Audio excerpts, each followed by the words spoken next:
Welcome to the Bridge of Two podcast.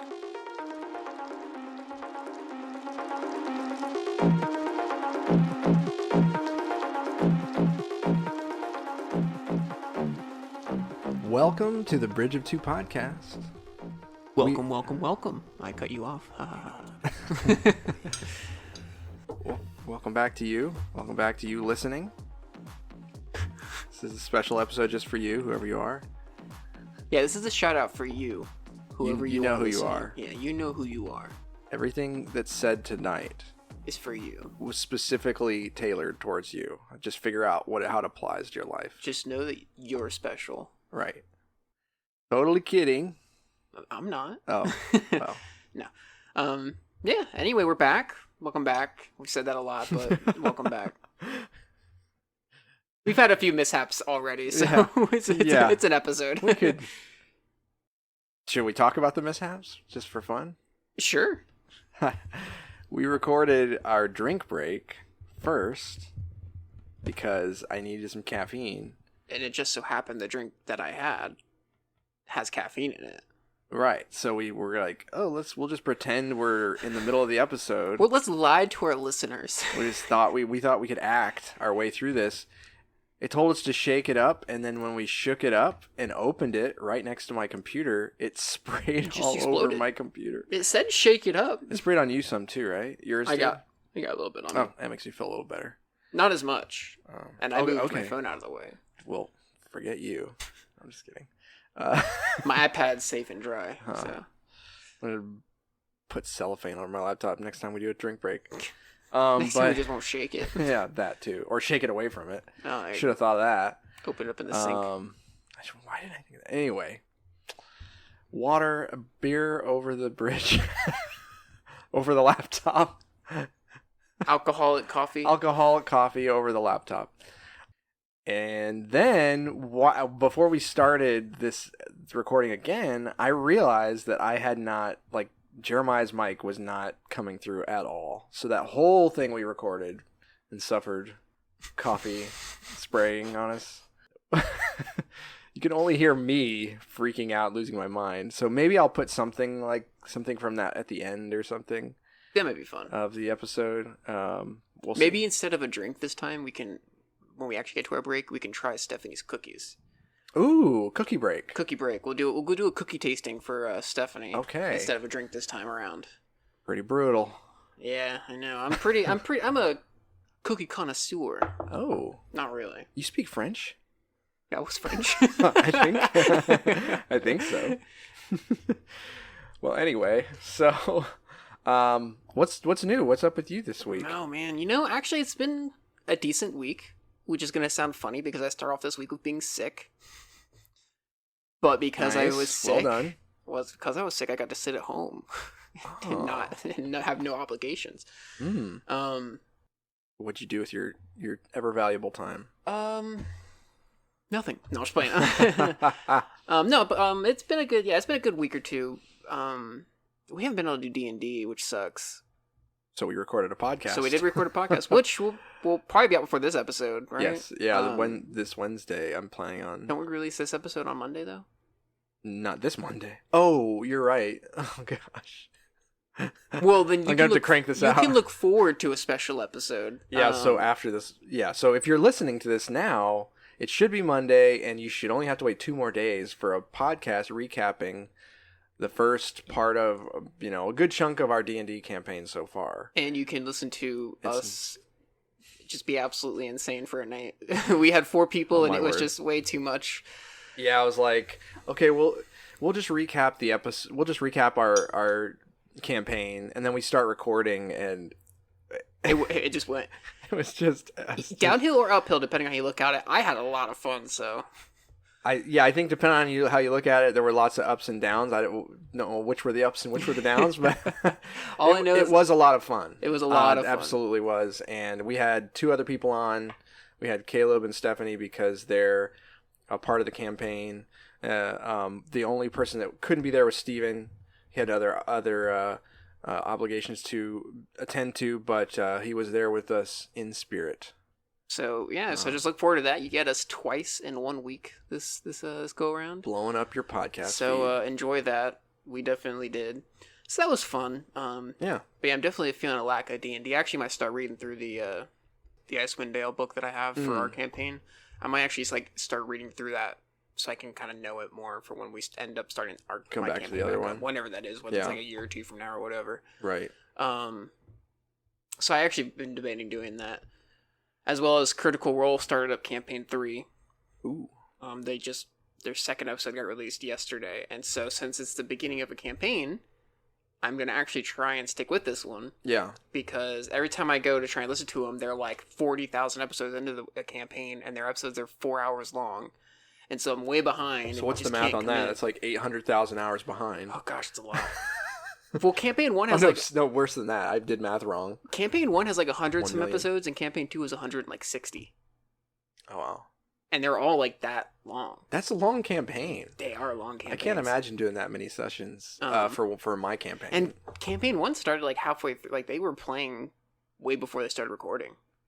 I'm pretty sure. I wonder how if that Matt Mercer, the DM for them, is it like there's a designated beginning, designated end of every campaign? Or is it a thing where he along the way finds kind of an ending for them? I don't know.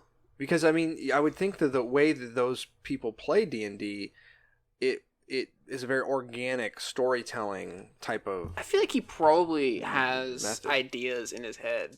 Yeah. But ultimately, like, things change. Well, that's what I like about... not on the D&D podcast. The DM pretty much expresses, he's like, I try not to write too far ahead because you guys are 100% going to do something that's going to make me throw everything out. He's like, so I kind of go episode to episode, but he does such a good job with it. I think Matt Mercer probably does somewhere around the same thing. He does a lot of planning, obviously. It's pretty much his job. It's his job at this point. I mean, right, which is awesome. Awesome, yeah. He probably that's not a bad thing. But yeah, anyway, so I listened to the first episode. It's really good. Definitely, if you haven't listened to Critical Role and you like D&D, give him a listen. I'm sure you know of them. Yeah, it's very entertaining. Very, very entertaining.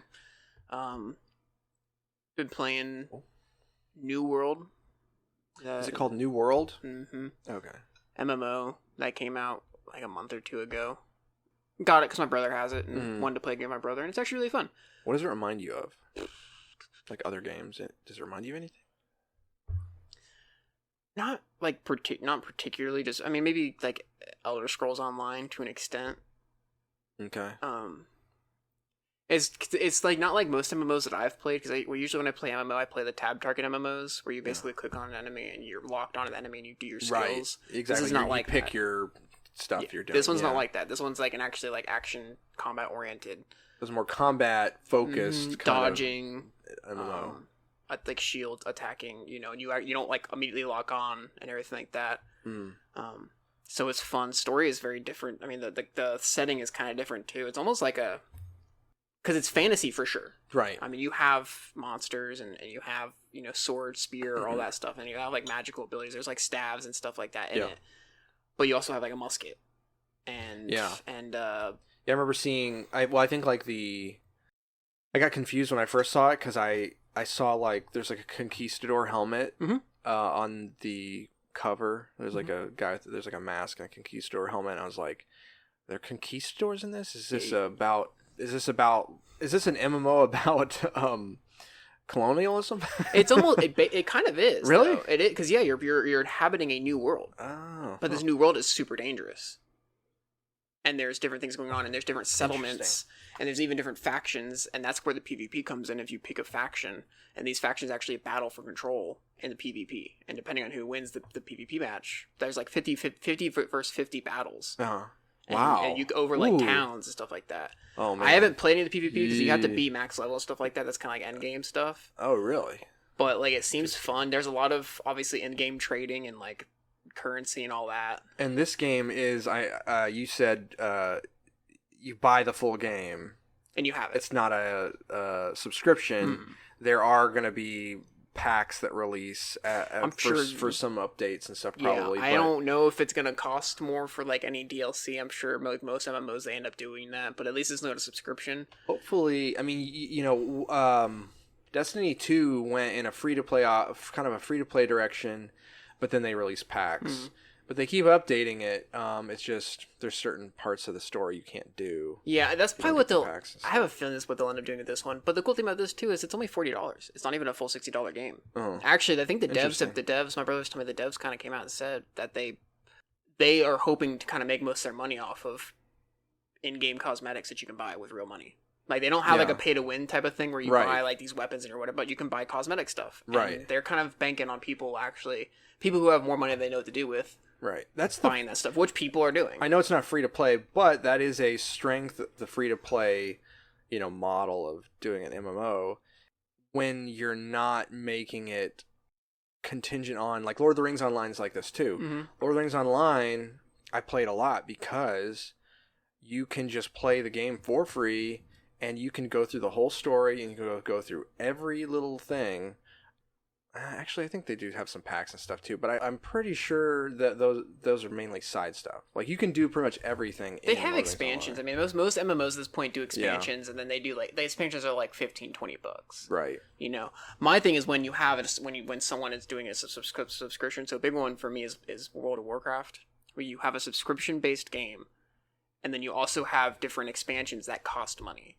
And the subscription for World of Warcraft is not cheap. $15-$20, I think. A month, though. Yeah. So, I mean, that's a lot of money over a year. So you have, like Star Wars: The Republic is also subscription-based, but it doesn't have to be subscription-based. You can play that full main story free to play. And you can even buy the packs and be still free to play, but you have to buy the packs. Whereas I think with subscription, you get all the packs. Mm-hmm. You get all the, not packs, but expansions. Yeah.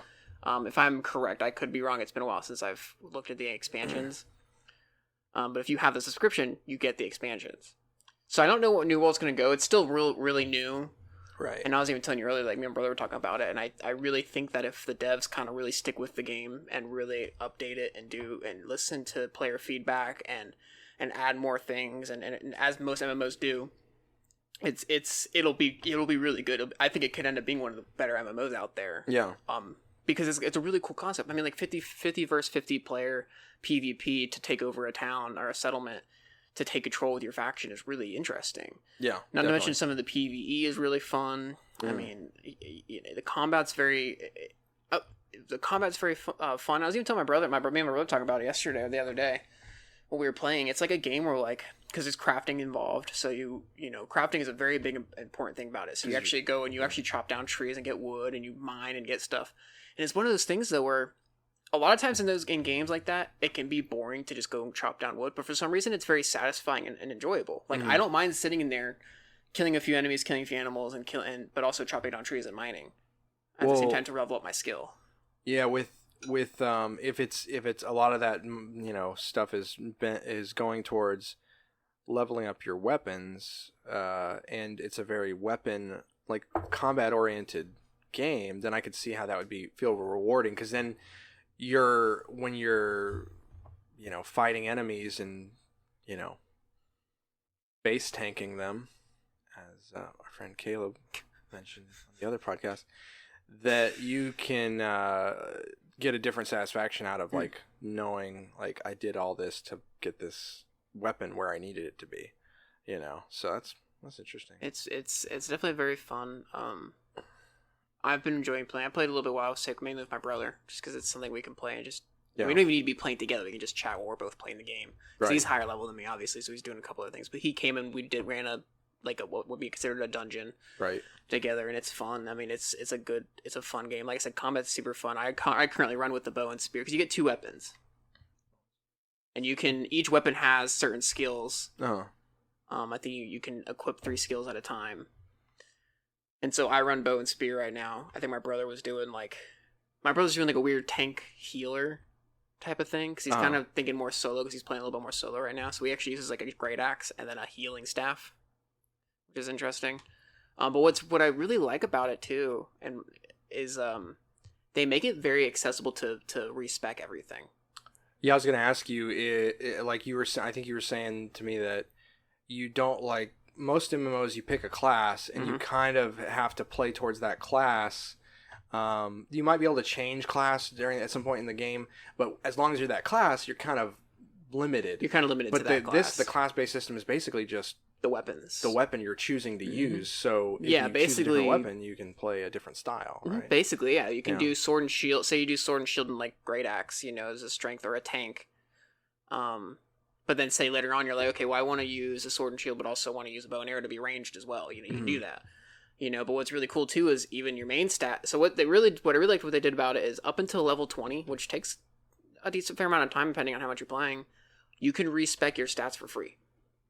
Like, it doesn't cost anything in game. You literally just go to your menu, respec, and you can completely respec all your attributes, your strength, dex, all the stuff you put in at the beginning. Yeah, that's interesting. But not you level up and you get more as you level up. And then say you're level 15 now, you're like, okay, I actually don't like being a tank. I want to be like a dex guy using a bow and spear. Oh, okay. I can completely get rid of all my attributes and then put it all in dex instead of strength. Right. If you decide, but then once you get to level 20, it's kind of a little more locked in. Yes, but no. It just costs some gold, and I think once you get like higher levels, I'm only like 20 something. Once you get to like 60, I'm sure it costs a little bit more gold. But like even then, it's still like at 60, you should hopefully make a decent amount of gold. It's not that hard to just like respec. Okay. Which is nice. You don't have to go make a whole new character. It looked like same with the weapons. The weapons level up as well, and the different skills you give them level up. Or to level up the weapon, you have to level up the weapon. In order to get new skill, you have to level up the weapon, and then let weapons max out at level 20. But you can completely say you like start going down some skills. You're like, I don't like this skill. I want to try something else. Or I want to try a different tree. You can completely respec that weapon for free up to 11th level, which takes a really long time. So it lets you try out different weapons and different things, especially at the very beginning when you're still like, I don't know what weapons I like most. Because I was thinking like, when I first started, I was like, okay, let me try the sword and shield. Let me try the great axe. Let me try all the weapons, basically. Yeah. I just settled on bow and spear because I like the bow and spear. It was fun, and I can do a lot of damage with it. So yeah, it's cool. I like it. It's fun. Definitely, give it a try if you just have the money and the free time. Yeah. Like I said, it's nice that it's only $40, not $60 like most games are, and it's not subscription based. Yeah. That's cool. But yeah, other than that, saw Dune this week. Yeah. The new Dune movie. I saw it a couple weeks ago. It was good. Yeah. I actually liked it. I know some people. My dad didn't like it very much. Yeah, he told me about that. But man, I loved it. I thought it was great. It was a little slower at times, and the pacing was weird. It had like weird pacing. I didn't feel the pacing was weird until the end. It felt a little weird because you didn't really know once they got like you kind of understood where things were going because of the setup. Just be kind of spoilery, right? I mean, sure. Spoilers for Dune ahead. Yeah. In 3, 2, 1. Thank you. I was just saying. So, like, at the very beginning of the movie, they set up this big conflict between Harkonnen is the kind of the house that's really evil, ruthless, and all this stuff, and then you have House Atreides.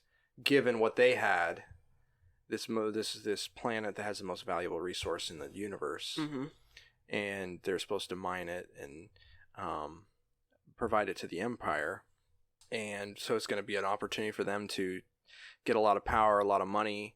So that conflict between House Harkonnen and House Atreides is set up really well. So whenever everything starts to hit the fan, it's like you were expecting it to go that direction. That definitely was a lot more devastating than I was expecting. Yeah. But once they got past that was when I didn't really know what was going to happen. I mean, they did. You had the visions. Paul, the main character, is getting these visions because his mother is from this group called the Bene Gesserit. Yeah. That are like space witches. To an extent, yeah. Pretty much. In a way. And then also I don't know. Like basically it has a lot to do with it. Is being her being his mother. He's being raised in the Bene Gesserit way. Yes. And specifically, and they hint at it a little bit in the movie. They go way more into it in the book. I just after reading the first like 3 chapters, they've gone more into it in the book. But that his mother thinks that he might be they call the Kwisatz Haderach or something like, I can't remember the exact term. It means Messiah or something like that. And he's supposed to be like basically this kind of Messiah-esque thing. And he's also, I don't know if it's mentioned too much in the movie either, but the Fremen, who these people on the planet Arrakis. Arrakis, yeah. Also believe that he might be like this. They call him the Muad'Dib or something like that. Yep. So which is also like a messiah for them, right? And that's kind of setting up his character to an extent. He is kind of leaning towards these ways throughout the movie. I guess even though the pacing, I didn't really know, what was happening and how the movie was going to end in a satisfying way, which kind of didn't, because it's a part one, and so it's a big kind of cliffhanger. Which is why I'm reading the book. Actually, I was like, okay, I gotta know. But the main character, Paul, and his mother, forget her name, but Jessica, yeah, the relationship between Paul and his mother was so well done, so well established, the stakes for their characters and all that when it got to that point in the movie, I really was just enjoying just seeing what happened next, just seeing the world, seeing Paul try to figure things out. The director did such a great job at the world building. That's what drew me in, was the world building. It was just fun to just see the different aspects of the planet Arrakis and the politics and it was very interesting. Yeah, that's definitely what really drew me in, was the world building. I like the story and everything like that, obviously, but in my opinion, it was a little slow at times. For someone who isn't as into like maybe world building or sci-fi, like maybe like my wife, or I think Steven said himself, like it wasn't Star Wars, it just wasn't as. Did it feel a little slower to them? A little bit slower to them. Yeah. But for me, is like I was invested the whole time, because I was so invested in the world building. I was invested in this world, in this, including the politics, because I've grown to enjoy the politics in these movies. Yeah. Especially the sci-fi movies, and understanding what's actually happening and the different things that are being played out. And yeah, the movie did a really good job, I think, of really going about the world building. Yeah. Even like the combat with the shields, and how like, I guess fast moving objects don't go through the shields. It has to be like a slower speed. Yeah. Which is why they don't use guns. They're literally running. Stephanie made a comment. She's like, I love it. It's a sci-fi movie, but they're all running around with swords. Yeah. It's well done sci-fi when there's like a explanation for people having swords in space, And I love that. I like the kind of magic system with like the voice that they use, and they can kind of command people if they get into the right octave or pitch or whatever. Yeah, that's really weird. Really curious to see more, like learn more about that, especially as I read the book. I think the book's probably gonna go a little bit more into it. The fight at the end with the guy was really cool too. That was cool. Just how, just like the dynamics, that was like a little bit of world building there right at the end. You learned something about the Fremen culture, in terms of, my brother-in-law was explaining to me better later about the reason the guy challenged him, and the reason, really challenged his mother, but he challenged his mother because he knew Paul would be her like champion or whatever. Oh. So he was trying to he was trying to defend his honor or something along those lines, and so he wanted to fight Paul. But Paul apparently is just next level. Well, the book goes into it a little bit more at the very beginning, because it kind of, in the movie, you kind of get the extent, the can't think of the word, but basically that he's kind of combat oriented and trained. But the book really goes into the fact that like he has been trained like from birth, right? As like a scholar, a warrior, all of these things, because they understand that the whole thing between the Harkonnens and the Atreides and all this stuff. And so like he actually is a very skilled fighter. The movie goes into a little bit at the beginning when he's fighting with Gurney. Yeah. In that little thing, that he actually is he's a skilled person. But that was like what we really saw him kind of go. Right. Yeah, the characters are just so good too. The actors were phenomenal. Man, you had a great cast. Paul did such a good job. Yeah. Timothy Chalamet or something like that. Duncan, Idaho. Which, can we just take a moment and just laugh at the fact that Paul, Jessica, Duncan are the names of these main characters in this sci-fi universe? Yeah. Like, Duncan, Idaho. Yeah. And then you get names like Yui or Atreides or Harkonnen or something like that. Yeah. It's just funny. Definitely interesting. But yeah, it was so cool. I was definitely on the edge of my seat, like I'm enjoying myself watching this. I was too. Combat was super cool. There wasn't like a whole crap ton of it, but it was really cool. I liked, I told you I love the ships in it. Especially they call them ornithopters, that they're dragonfly ones. They look like they're like the way dragonflies fly, which their wings don't go straight up and down. They go in like a circular motion when they spin. That's how dragonflies' wings work, and so that they can hover, they can they can fly backwards, they can do this crazy maneuverable things that almost no other creature in the world can do. Dragonflies can do, and putting that into a design of a ship and doing it really well was really cool. Like how they would fold the wings in and then just dive down or whatever. So I like cool too, stuff. Like kudos to Frank Herbert, like making the whole, basically explaining how people can to an extent live on this desert planet. Mm-hmm. Because I mean, like I love Star Wars to death, but like sometimes like going to thinking about Tatooine, you're like, this is kind of unbelievable. Like they're just kind of walking around in this sun-soaked planet, no water, not chilling. 2 suns, yeah. Whereas this one, he actually like explains away like if you don't have the specific suit, the still suits, like which recycles their body water, is like you're gonna die. And they don't travel. They don't travel at the hottest parts of the day and all this stuff.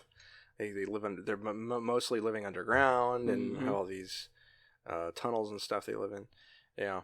So I'm definitely, if they can stick the landing on the sequel, which they did get greenlit for. Yeah, I saw that. Then this could end up being like the next, big trilogy for like sci-fi trilogy. I'm just glad there's a good adaptation for it. Me too. Yeah.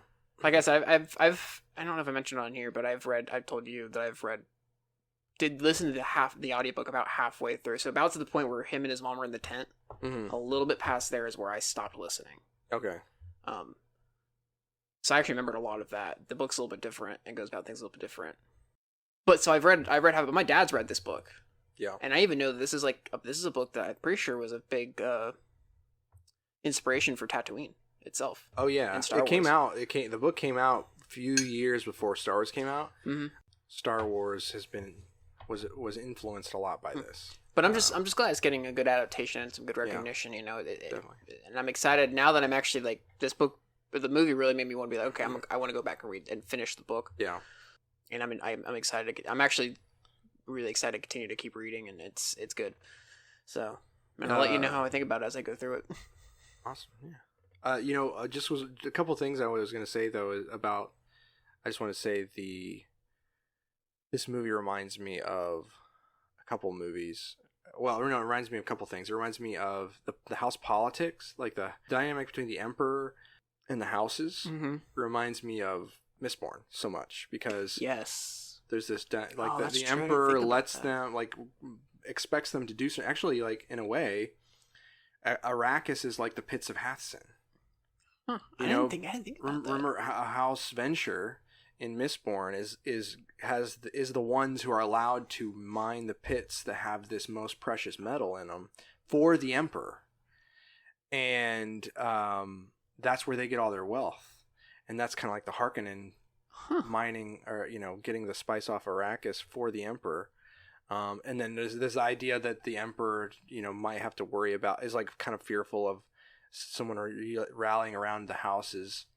The Emperor the Lord Ruler in Mistborn is constantly allowing the house wars to happen so that they stay weak, so that they can't, Anyway, that reminded me of that, and then Chronicles of Riddick too.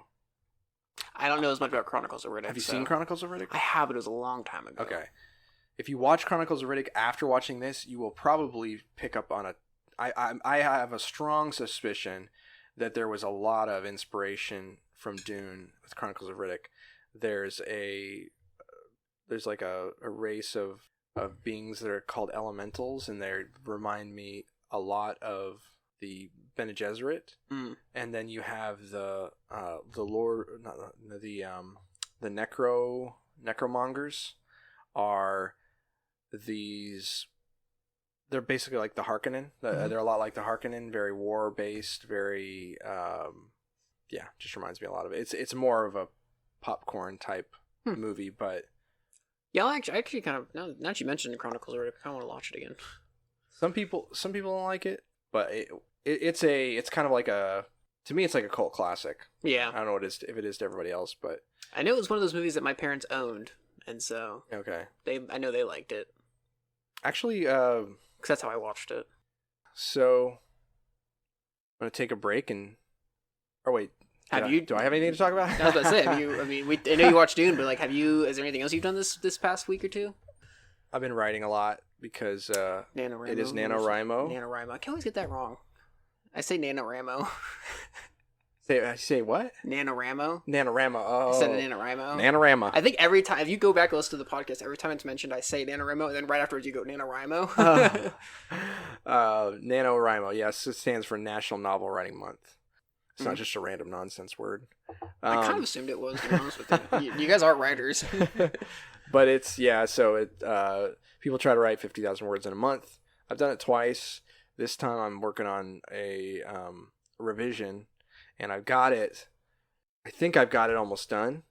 So I made a goal for 25,000 words instead, so that because I think if I get that much, that I'll be pretty much, hopefully be done with it. I'm like basically inserting chapters and then trying to make chapters I already wrote fit with that stuff and stuff. But I'm enjoying it for sure. Good. And I'm behind. I usually get behind early in NaNoWriMo, and then I just bust it out. Yeah, I already expect to not really see you as much. But so I'm hoping I can do this goal, even though I'm not being as hardcore about it as I have in years past. But that's fun. Other than that, I've been listening to Harry Potter some. The first Harry Potter, which you just finished. I just finished, yeah. So my wife's listening to it, and your wife read it recently, and hopefully in the near future we'll record like an episode talking about the first book and make our way through all of them. Hopefully, yeah. I'll probably end up watching the movie here soon as well. The movie's really good as far as an adaptation. It's very faithful. So that's it. That's all you done. Hopefully I'm sure I'll remember something I wanted to talk about later, but probably. It's okay. Cool. Well, we'll take a break. Try some cookies. And then we'll talk about Star Wars Visions. Alrighty. We're back. Yes, we are. We have delicious cookies. Hopefully delicious. They smell delicious. They do smell really good. They pass the smell test. These are baked by my lovely wife, Stephanie. She brought them to her book club she went to today. I think these are just oatmeal pumpkin. I'm sure there's more in it, but oatmeal pumpkin. So we're going to give it a little taste and see how it is. We're going to judge your handiwork, honey.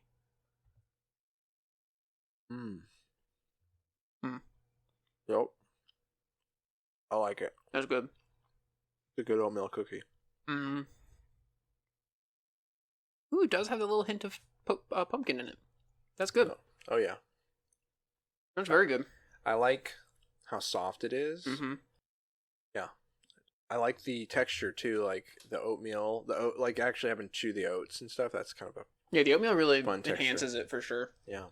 Because my dad makes pumpkin cookies and they're good. Definitely, they're really good. But the oatmeal just adds a little bit more to it. Good job, Steph. Anyway, that was a good cookie. That was a really good cookie. We should change our breaks to cookie breaks. Cookies. Start baking just random things. We'll just do random baked goods now. We're running out of drinks. A bake break. All right. Well, we're gonna talk about Star Wars Visions today. I finally got caught up and finished all of them. We're gonna have some vision. Visions. I have a visions. Just real quick, what did you think of it overall? Overall, I thought it was awesome. I thought it was a great experiment. I think every single one, even though I liked some more than others, every single one did something interesting with the Star Wars material, and nothing.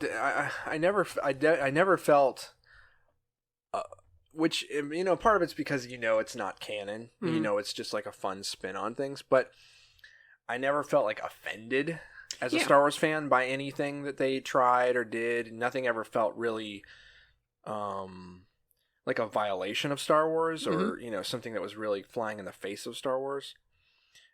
So I really enjoyed a lot of the stuff that they did. It was definitely really cool experiment, I guess. What do you think? What do you think? I'm with you. I thought it was really cool. I liked that they gave people different opportunities to do a story in an animation. Definitely an anime style. I really liked that a lot of them went very samurai with it. That was super fun. Going back to the roots of Jedi, right, and what they're kind of inspired by. Seven Samurai. So that was just super cool. I like all the different animation. I like seeing the different studios and how their take on the animation as well as on the story. I'm with you. I mean, there's some I liked better than others, but I mean, I liked them all. I enjoyed watching all of them. And I will probably go back and watch all of them again. And they're really short, too. That's kind of just the fun part about it. It's not like I had to sit down for 45 minutes to watch an episode. It's right. Some of them are 13 minutes, 14 minutes. I think the longest is 22 minutes. Yeah, and that's I think one of the last ones is like 20 minutes long or something. Yeah, the second to last one is about 20 minutes long. So yeah, it's just really, it was very fun to watch. And it was a cool little thing that they did. I kind of hope they do more. Yeah, I hope they do more seasons. I hope they do another Visions, for sure.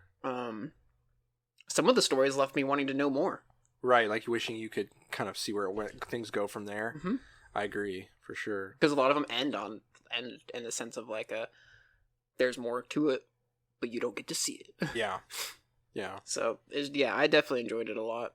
What do you say we go through them real quick, though, and kind of just talk about each episode? There's only 9, so... Yeah, so... Talk about our thoughts on each one. So the first one is called The Duel. And I guess we'll just say spoilers this has been out for a good while. But spoilers for Visions going forward. If you haven't watched it yet and you don't want to know, once again, they're not very long. It's not canon.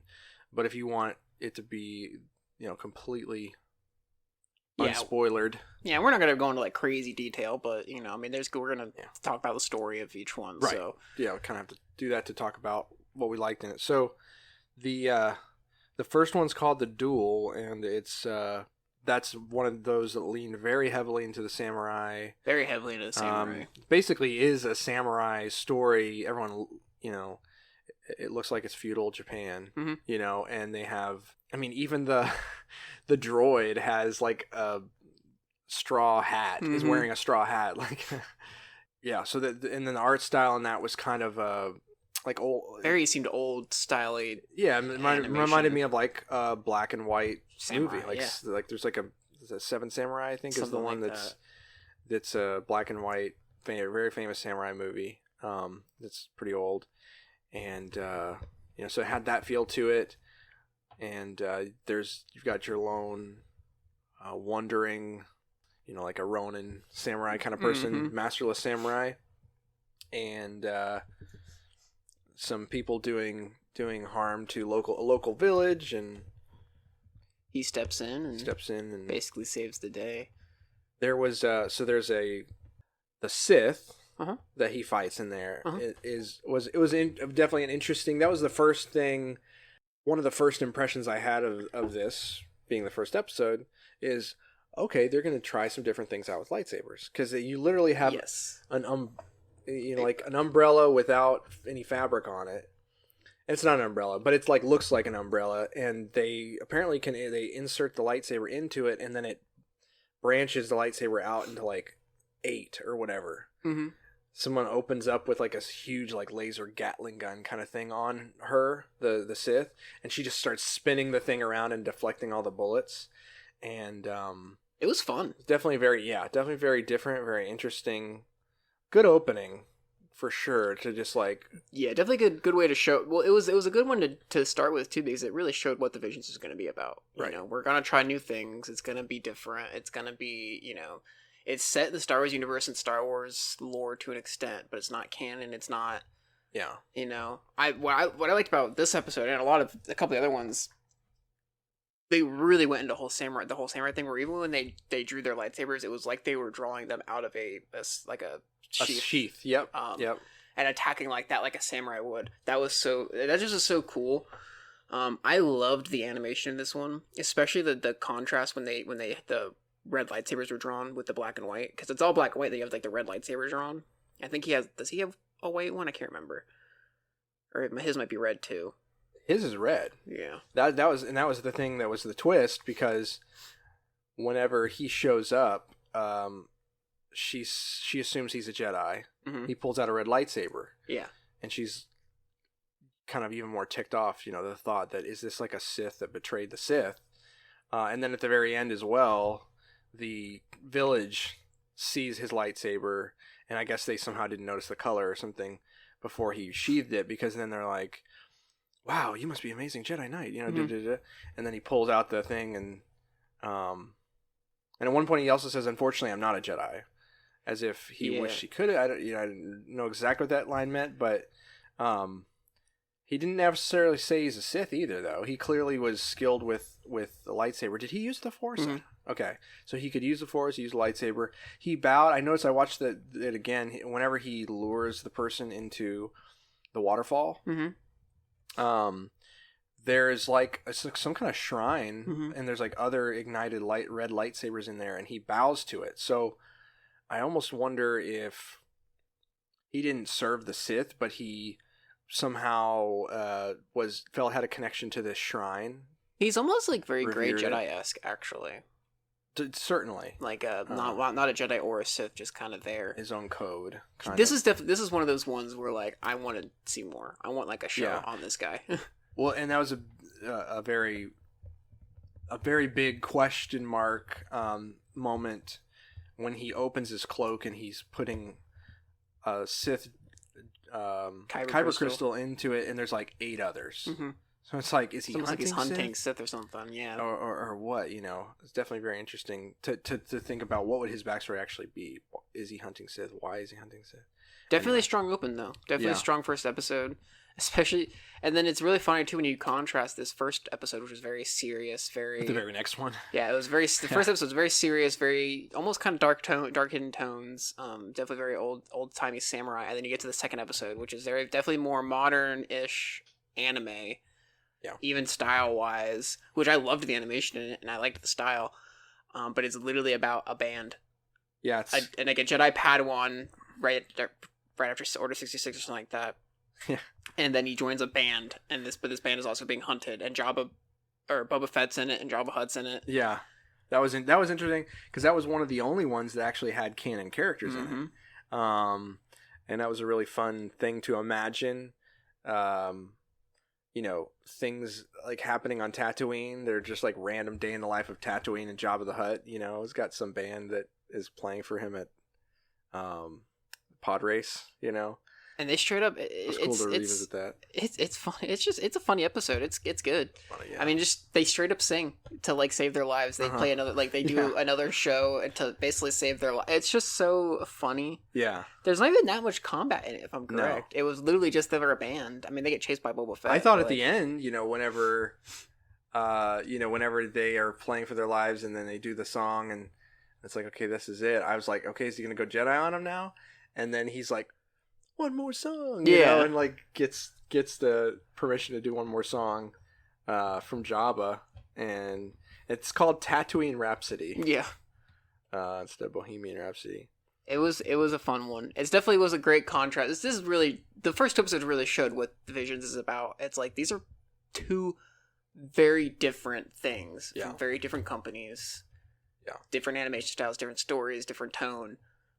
And it just really showed like this is not, your typical. It definitely fit with, the Star Wars family kind of theme. That's a big thing in Star Wars because this band they're kind of outcast people, and the band has become like a family, and they're not going to abandon each other, so that was a cool Star Wars theme that is definitely a different story, but the theme of family was definitely very strong in that one. Mm-hmm. So. And then third episode, which the twins. Yeah. Which was also different than the other 2, because this one was like this one to me was very quintessential anime. Like kind of not necessarily modern. Sailor Moon. Yeah, Sailor Moon anime, like over the top, We're just gonna do something very over the top and extreme and crazy, and you're gonna love it because it's anime. Yes. Yeah. If you reach a point, you have cheesy. Mm-hmm.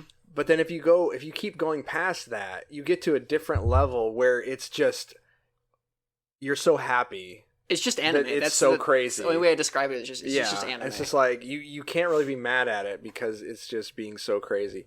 So this is the one. When I hit this one, the first one I liked pretty good. The second one, I like it now after being more on board with the whole project. But the second one, I was kind of like, if these are all like this, I wouldn't be super into it. But this one actually was like, okay.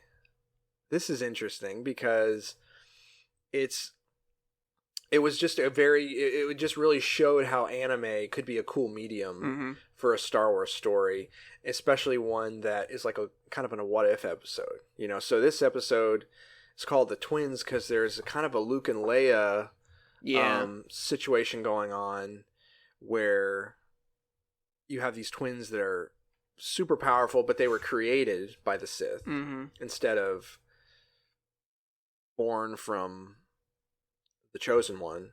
They were created by the Sith to be these super powerful Sith Lords. And they're on a ship that's conjoined twins with a super giant laser in the middle. Yeah, so it's got, instead of a Death Star, it's a super laser connecting two Imperial Battlecruisers or whatever we call them. That's all you need to know what this episode's about. That's like how it starts. I think is that a shot. You just of those see two things connected, and you're just like, "What is happening?" Mm-hmm. And then somehow there's like a kyber crystal, super powerful kyber crystal that it's going to power the laser, but it's going to go through their armor first, and then it's going to go into the laser, and then it's going to shoot and destroy this planet or something.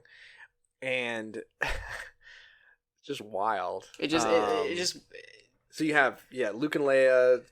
They're not Luke and Leia, but they are. Yeah. And their names aren't Luke and Leia. Like his name is almost Luke. What is he it? He looks like Luke. His name is like Lucaro or I don't remember their names. Her name is completely different, but he at one point is sneaking around. He steals the kyber crystal that's supposed to power the laser, and then pushes a button on his suit, and it just blows his clothes off, and he's wearing Luke, and they're in space. Luke outfit. In space while this is happening. Oh yeah, that blew my mind. And they're just not blew my mind, but I was just like, they're just in space, yelling and screaming at each other on top of the ship. This is one of those episodes where if you were really uppity about Star Wars lore and everything like that, this episode would upset you. Physics.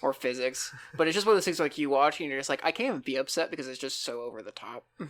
He literally at one point is on the front of his X-Wing with his droid driving it, and he has his lightsaber out, and they go light speed at his sister, and he extends his lightsaber because he can change the length of his lightsaber blade to the point where it just hits the crystal around her armor or something like that to shatter it. It cuts the whole ship in half, but then when it gets to her, he shortens it just enough so it just hits the crystal. Yep. And then it goes through the rest of the ship. Yep.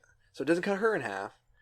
But also he's going hyperspeed. He's going hyperspeed or something. He'd be like mush. Yeah, it's hilarious. It's one of those things where you can't even be upset because it's just so crazy. Yeah, it was fun. It was just this is gonna happen. This is just what it is. But his droid is named R2O. Yep. So it looks kind of like R2, like the coloring, but it's different. And his sister's crazy, wants to be a crazy Sith Lord. Yep. But he's trying to save her because he had some vision or something. Anyway, that was a good one. The next one, The Village Bride. This one probably has one of my favorite animations in it. I liked the art. The style. I like the art style. Yeah, I think I agree. That probably is my favorite art style out of all of them. Story was really cool too. I liked the story. I liked the character. Kind of another one where I kind of want to know what else happened. I want to know what happens after this. Mm-hmm. Well, what I really liked about this one too is it was it kind of has a build up where it's slower, whatever. There's no action until the very end. But I just love it. The Jedi pulls out her lightsaber, and this is that first time where you really see a lightsaber, and it looks like a samurai sword. It is thin.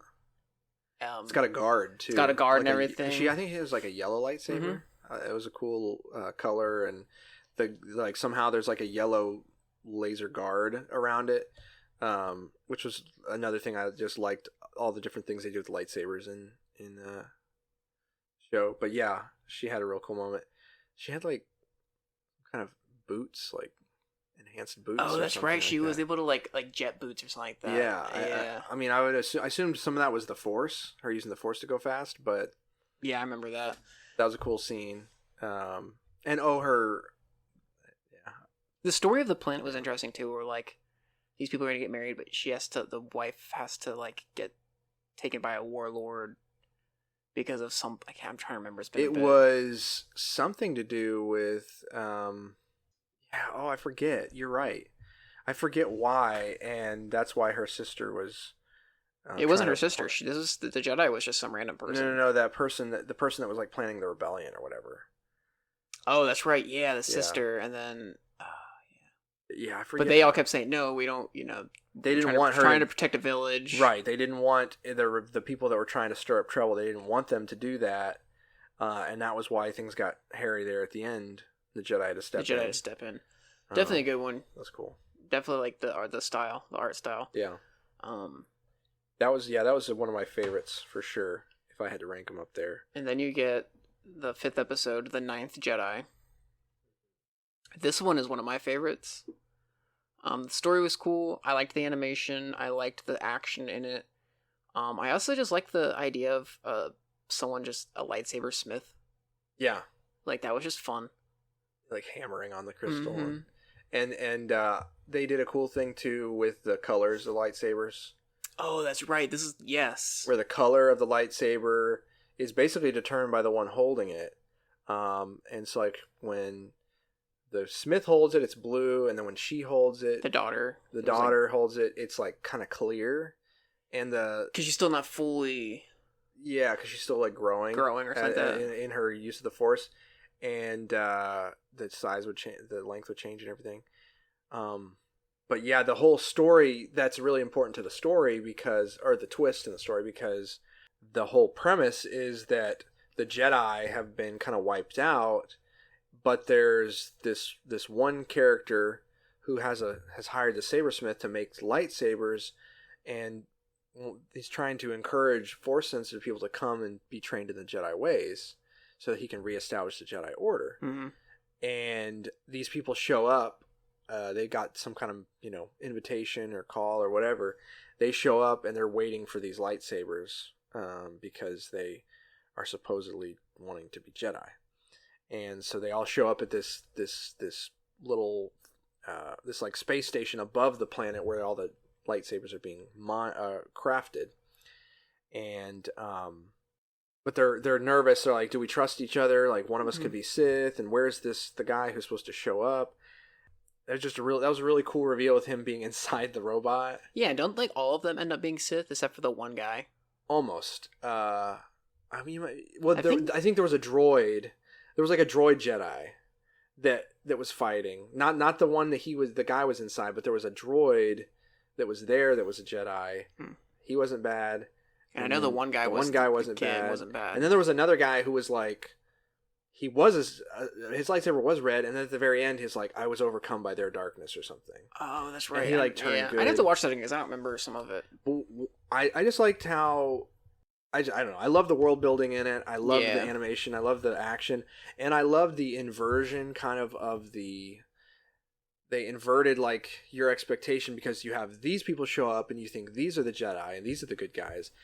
And then you have this mystery around this figure that is supposed to be calling them there, and he looks really evil, suspect. Actually, I actually had my kids watch some of that with me. Mm-hmm. I didn't not all of it because some of it's pretty intense. But when my daughter sees that, it's like, is that the bad guy? She just thought he was the bad guy because he was in like a weird looking mask and and everything.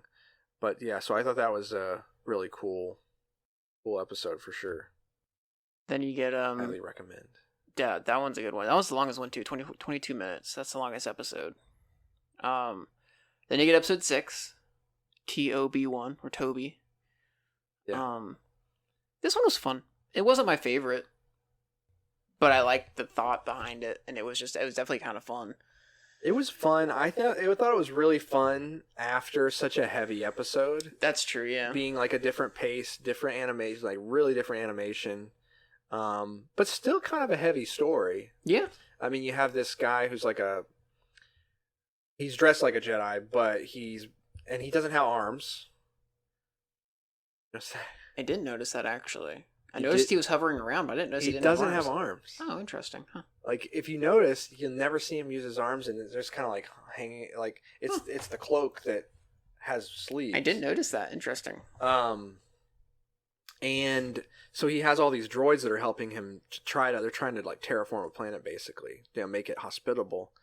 And but the main character is this droid who, to me, it's almost like it's a Pinocchio story. It is very much Pinocchio. He wants to be a real boy / Jedi, and you've got the one who made him warning him about,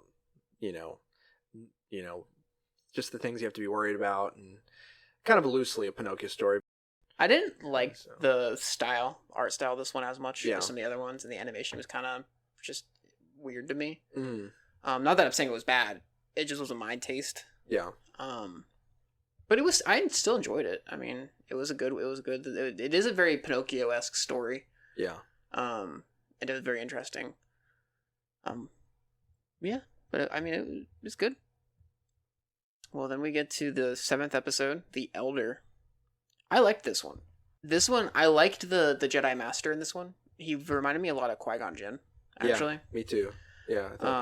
It was very, to me, it was almost like, it was, Qui-Gon Jinn Obi-Wan relationship, or even Qui-Gon Jinn Anakin relationship, because he was a little cocky, the Padawan was. Yeah, I mean, this one starts out with the two Jedi kind of flying. They're in the Outer Rim. They mentioned they're in the Outer Rim, and the old master seems a little bit more wizened and careful and not as, cocky or whatever. Then you have the Padawan, who's very cocky, wants to get into action and wants to see some cool stuff and everything like that. And the master senses a darkness on a planet, and they go to it. And of course, the Padawan goes off on his own up the mountain to try and find the dark guy, and it ends up being like, yeah, that's the town people say, like some old gentleman came through. Yeah. Creepy guy. Creepy old guy. Very, very old Sith Palpatine-esque. Yeah.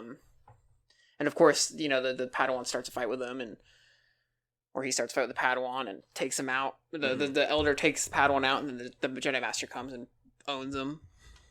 It was just a really well done fight, and I did like the dynamic too. This actually, to me, probably felt the most like Star Wars, like the most close to canon. Yes. And it was just it was like a small story too. It was just about the one little chapter in this master and apprentice, in their lives, and it was really cool. Yeah, I really liked it. So. I definitely, the animation was good in it. The style wasn't my favorite. It's a little bit more of a simple style with some of the characters, but I liked it a lot. I mean, I still liked it. I did like the action in it, the lightsaber battle. The story was just a short story between a master and apprentice going to this thing, and the master is still teaching the apprentice. Right. And I definitely liked the main master, though. He kind of like made the story for me because he was just very Qui-Gon-esque, and Qui-Gon is the best Star Jedi ever. It's interesting too. Like, he let the Padawan go. Mm-hmm. Like, Padawan was really kind of, what's the word? He was very anxious or in a hurry to kind of run off and go try to confront this thing, and he, the master's like, okay, I'll let you pick where you want to go, and he picked the place where he thought the darkness would be, and the master's like, okay, so that was just interesting. I also like too the master, like after he defeated the elder guy, he was just like, if I had fought him in his prime, we'd both be dead. Yeah, he's like, that guy was very strong in the Force. He's just old at this point. Which was interesting, And he talked a little about the cycle, the master apprentice cycle. That I'm gonna weaken, I'm gonna wear out, and you're gonna overtake me, and you'll be stronger and more vibrant than I am eventually, and that's the way of Force or whatever. So it was a definitely interesting one. But then we go to episode 8, Lop and Ocho. This is the second longest one, and we have very differing opinions on this episode. Yeah, this one was just kind of wild. almost every line was overacted, and I know that is kind of a style thing. Mm-hmm. So I mean, like, I felt that vibe I've seen anime that are like that before, and so when it started to beat up, I was like, oh, okay, so this is what they're going for. Mm-hmm. But it still was very hard to see past for me. Yeah, the dialogue was rough, and the way the dialogue was done was rough, but I was able to kind of look past that. I really liked the animation in this one. Yeah. And the style a lot. And I really liked the story because it was a very quintessential family, but family's not always blood type of story. Okay. As well as like a sibling kind of going to the dark side and one going to the light. And all that. And so I really enjoyed that. I liked the main character. Weird. The bunny. The weird bunny. Yeah. So the story is like there's this family. Which is basically a father and his daughter, and then they adopt this a slave girl. Basically, she was a slave girl. She was a slave girl. She escaped, and they bring her to be a part of their family, and that's like where it starts. Is the sister saying we'll be like a real family, mm-hmm. and so then it cuts forward to 7 years later. Yeah, 7 years later, and the Empire is on the planet, and right. they're basically like. The premise is like the Empire came and the people on the planet basically are aligned with the Empire because the Empire is going to help further their progress as far as like technology and stuff like that. But because of this, their planet is starting to die and be kind of ruined through taking of resources and all that. Yeah. And so you have some factions like the father who don't want this. They want to be kind of free of that and have the planet. And they have like their traditions that they want to stick to and everything, and they don't want these outsiders forcing their ways on them and stuff. But the biological daughter thinks that there should be advancement and that they need to advance to grow, and so she's aligned with the Empire. And if the father is caught doing like basically in a sense terrorist attacks and stuff like that, and all that. So the bunny is the bunny named Lop or Ocho? I think it's Lop. It sounds like Lop because it sounds kind of like Flop, like yeah. floppy I think ears. she's Lop. I don't remember for sure, but I'm pretty sure she's Lop. We'll say Lop is kind of caught between, her sister and her father because she cares about her sister and she sees her sister's going this bad direction because her sister thinks that she's helping her family, helping kind of thinking ahead. And kind of realizing that, either this is not really an option, and so we might as well benefit from it. But she's also getting like corrupt and kind of almost power hungry, and kind of coming around to the perspective of the Empire, the way they do things.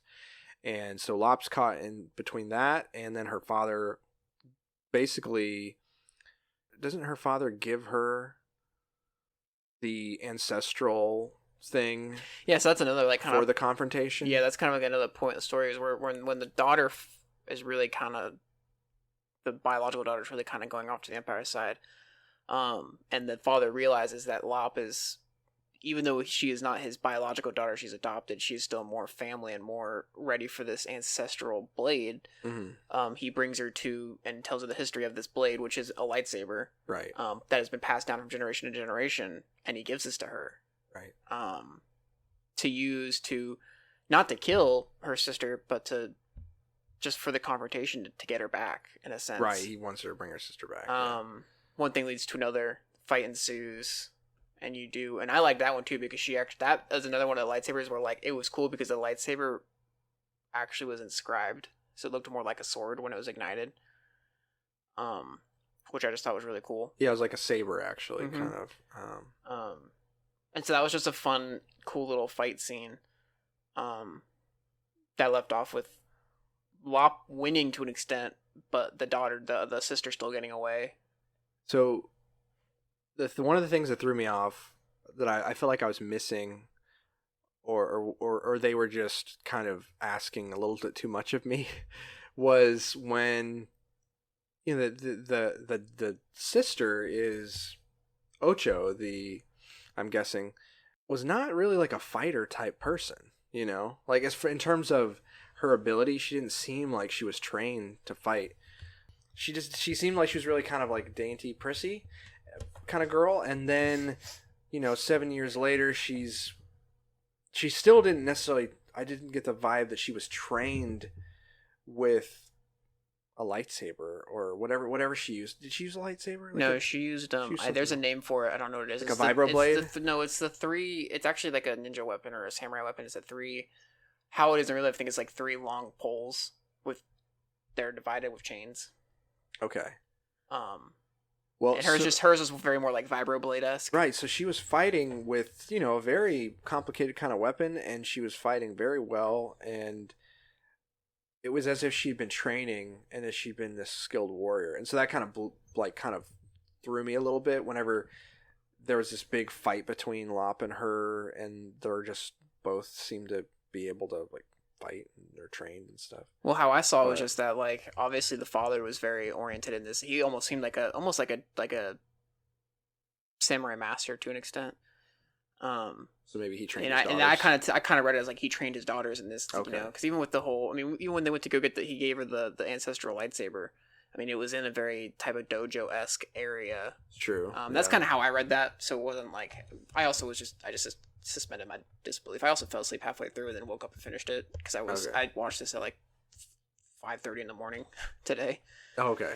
So not because it wasn't good, just because I had to go back afterwards. Right.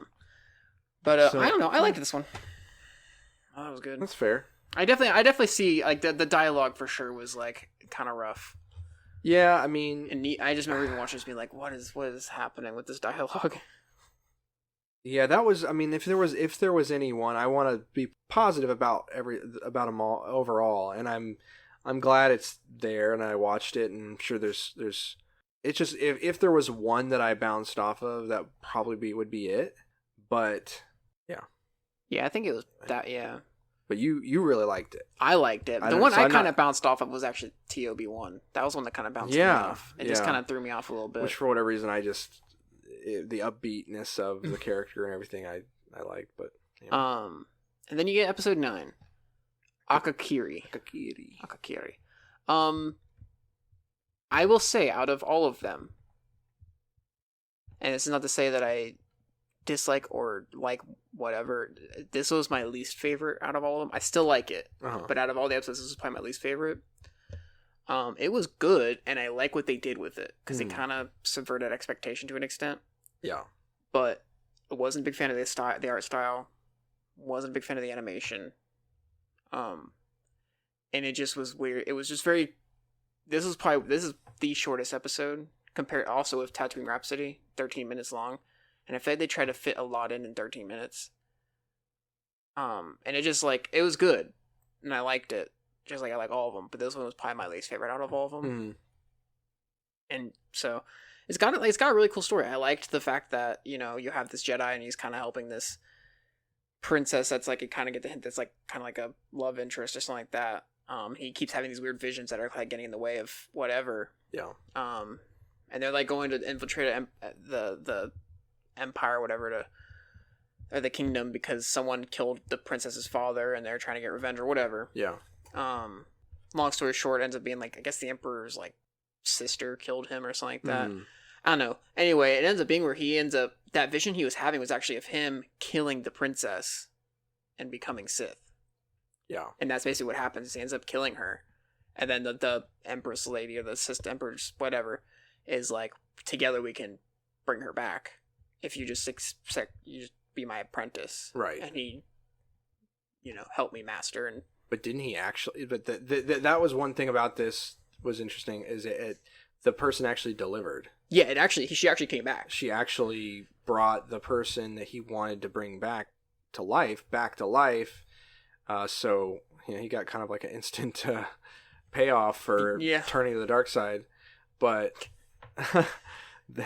if Anakin watched that, he'd be really ticked off. Oh, yeah. But I feel mixed about it, this one. I didn't hate the art. I mean, like, I definitely at first didn't like it, but as it grew on me a little bit as I watched it. It's not to say that I didn't hate it. It's just not my go-to art style. Like, I appreciate it for what it is. I mean, Right. I can't do animation to save my life, so I appreciate it. It's just not it's just not my favorite. Yeah. I definitely, from a storytelling perspective, it's an interesting storytelling thing to basically have him. I feel like they were talking about fate I think they were talking about fate a lot in the episode. So it was a definitely interesting kind of commentary on, he was kind of trying to fight not faith, trying to fight fate.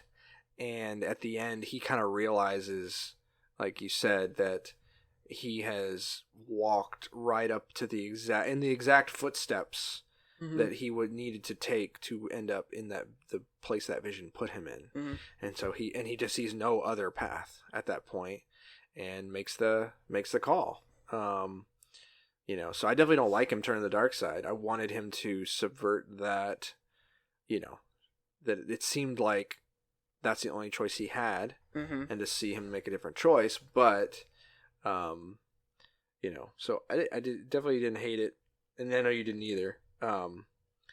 But was not my least favorite, but it was definitely not one of my favorites. Kind of an interesting one to end on. I guess if you're going to end on a little bit of a twist from the rest of the episodes, the rest of the episodes were pretty a little bit of a darker optimistic. Note. Note. It definitely ended on a darker note. Yeah, which was I like the tragedy story. Yeah. So I liked the story of the show. Right. I just the execution. I didn't think. Once again, because it was just 13 minutes. This is one of those ones where, I feel like if it was a whole episode, 30-minute episode, it probably would have been pretty good. Yeah. But the fact that it was 13 minutes and all that just kind of. So what do you think your favorite one was? Oh, it's between The Duel, The Ninth Jedi, and La Pinocho. Those are kind of that you feel the same about all of them, pretty much? I'd probably put The Duel as number one. Specifically for the character, and I did like the art style was different, and I really liked that. Yeah. If I'm going specifically off of art style, I'd probably actually do the what was that one? La Pinocho? No, I did like the art style for that one, but Oh, you said the Village Bride. Yes, you like that one a lot. I really like the art style for that one, as well as La Pinocho. But yeah, story wise and character wise, all around, I think The Duel will probably be my favorite. What about you? It's really hard for me. It's Tatooine Rhapsody, isn't it? No, that one's probably not super high on my list, even though I think it's a lot of fun and I'm glad it's there. Not super high. It's tough because TOB1, The Elder, The Ninth Jedi, The Village Bride. All of those have things I like in them, so much, and I definitely I don't know if I'd say I like them all equally, but there's just elements of each that I like better than others, It'd probably be, oh man, it's tough. I don't know. It'd be somewhere between 4, 5, and 6. It'd be either The Village Bride, The Ninth Jedi, or TOB1. That was just a really strong run of episodes, in my opinion. Yeah. The Village Bride, I think maybe I would have liked out of all of them to see more of. Yeah. I love the art style in that one too, and I really liked the character, and just a very cool blend of samurai story and Jedi and character and all that. So maybe I'll say The Village Bride. Go with my gut. I like it. Which one do you think is the most out there? Not in a bad way. Because there's a lot of them that are out there in different ways. Most out there? Oh gosh. I would say probably, I'm going to say the twins. Although Tatooine Rhapsody is pretty close. Out there in what way? Just whatever way, whatever you think of when I say that. Because I actually don't even think that those are necessarily way out there. So the twins I think of as being out there because of just the over the top, like hyperspeed and outside of space, and lightsabers. That one's the most cutting ships in half, and the twins is the most unrealistic for the Jedi universe. I don't necessarily in the sense of like I don't even necessarily mean unrealistic. I meant like in the sense of like physics right. wise. But the thing is the twins is also a Jedi story. Yeah, like it's a Star Wars story. It's like a Star Wars story. Yeah, I would actually say, be honest with you, I think probably the most out there for me was TOB1. Okay, I think that was probably the most out there as far as like just felt the least Star Wars to me. That's how I'm kind of going on out there. It felt the least Star Wars to me. Even the twins, as over top of it was still Star Wars. It still felt like kind of like Star Wars. The droid TOB1 definitely doesn't feel like a Star Wars type droid. Like he looks too. Reminds me of old Nickelodeon show about a girl droid. Okay. I can't remember the name. But like, just like he looks too non-mechanical, I guess. Not that's not a knock on it. That's just like I think I'm seeing. I understand what you're saying about it. Him seeming more out there. I try to find this show and I can't. So reminds me of another show too, but I can't remember what it is either. Here it is. I think. Oh, is that what it is? My Life as a Teenage Robot. Yeah. Oh. My Life as a Teenage Robot. That's what it reminds me of. I don't know if I watched that show much. I didn't watch much of it at all. I just know of it because that was my time. That's what it reminds me of. So that kind of also kind of.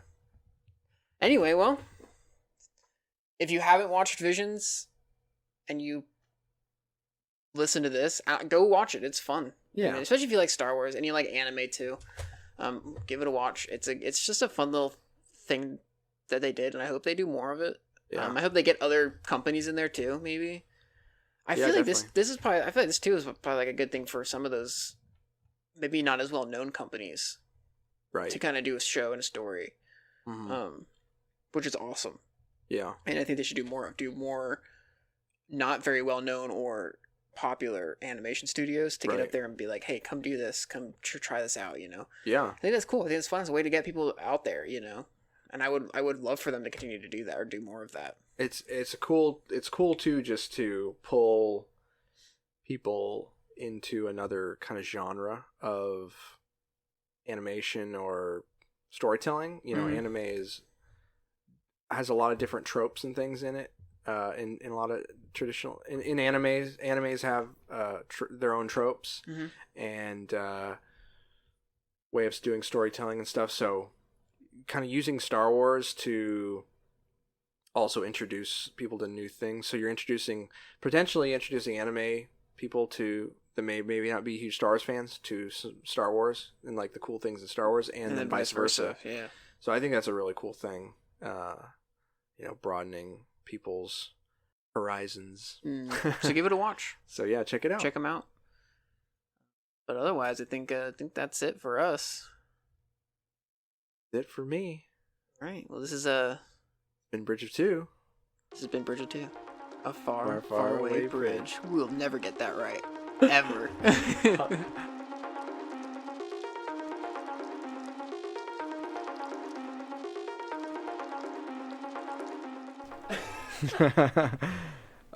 This says shake well.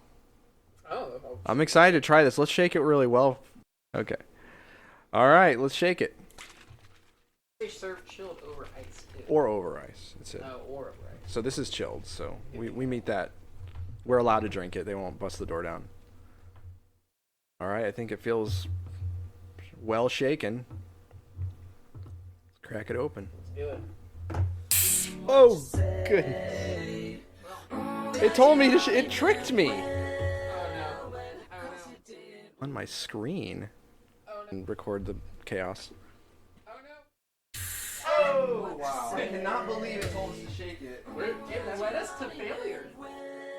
This can lead us to failure. I cannot even. I'm like speechless right now because this thing. I guess we shook it too well. It spewed all over my laptop. I think it's okay. My screen's gonna probably be a little sticky. Shock right now that it told us to shake well. Well, while you're cleaning, I'm gonna taste it. Why wouldn't it say shake well? Contents under pressure. It will explode when you're done shaking it.